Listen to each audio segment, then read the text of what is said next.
சமூக ஜனநாயகம் இல்லாமல் அரசியல் ஜனநாயகம் நிலைத்திருக்க முடியாது என்றார் புரட்சியாளர் அம்பேத்கர்.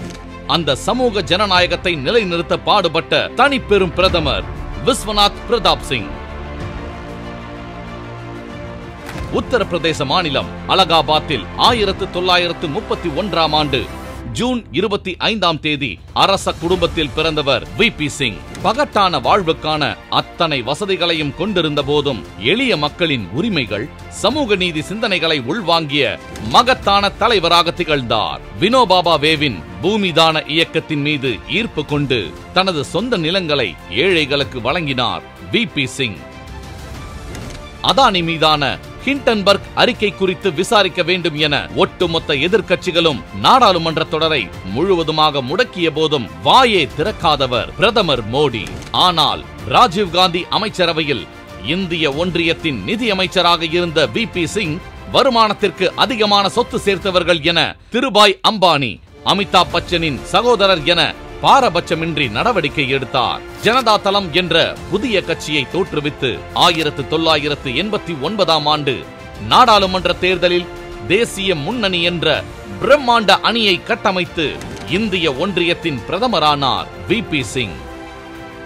11 மாதங்கள் மட்டுமே அந்த ஆட்சி நீடித்தாலும் மக்களாட்சி என்ற சொல்லுக்கு அர்த்தத்தை வழங்கினார். புரட்சியாளர் அம்பேத்கரின் படம் நாடாளுமன்றத்திற்குள் நுழைந்தது. அம்பேத்கருக்கு பாரத ரத்னா வழங்கி அந்த விருதை கௌரவித்தார். சுதந்திர இந்தியாவின் அரை நூற்றாண்டு வரலாற்றில் எவரும் செய்ய துணிந்திராத சாதனையாக மண்டல் கமிஷன் பரிந்துரையை அமல்படுத்தி பிற்படுத்தப்பட்டோருக்கு 27 விழுக்காடு இடஒதுக்கீடு வழங்கினார்.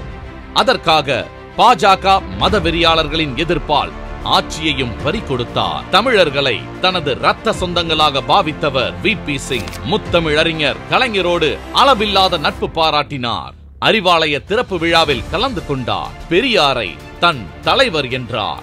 சமூக நீதியை சுவாசித்தார். சுயமரியாதை சிந்தனைகளை வெளிப்படுத்தினார். காவிரி நதிநீர் ஆணையம் அமைத்துக் கொடுத்தார். அமைதி படையை திரும்ப பெற்றார். ஒட்டுமொத்தத்தில் வேறெந்த தேசிய தலைவர்களும் கொண்டிராத அளவுக்கு தமிழ்நாட்டின் மீது அதீத பற்று கொண்டிருந்தார் வி.பி. சிங். அதனால்தான் இந்திய துணை கண்டத்தில் எவரும் செய்யாத சிறப்பாக தமிழ்நாட்டில் வி.பி. சிங்கிற்கு சிலை எழுப்பினார் முத்துவேல் கருணாநிதி ஸ்டாலின். மறக்க முடியாத மாமனிதர், வடக்கின் அதிசயம் வி.பி. சிங்.